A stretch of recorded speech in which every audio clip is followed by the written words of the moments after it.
маркази барқу гармидиҳии шаҳри Душанбе хабар дод ки шуруъ аз имрӯз 14 октябр як қисмати шаҳри Душанбе аз ҷумла ноҳияи Исмоили Сомонӣ бо оби гарми қубурӣ таъмин мегардад.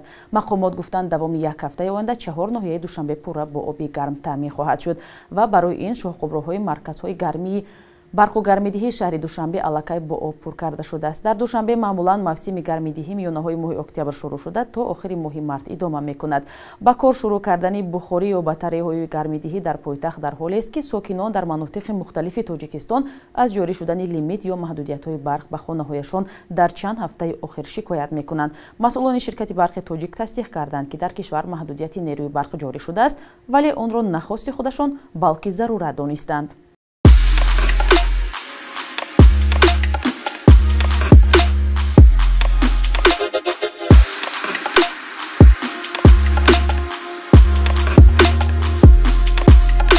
همه چیزی که میخواهند و میخواهید در اینجا هست.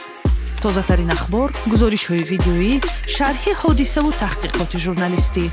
زمینه رادیو آزادی را نصب کنید و همین این را با انگشت زدن به تلفن هوشمند خود به دست بیارید.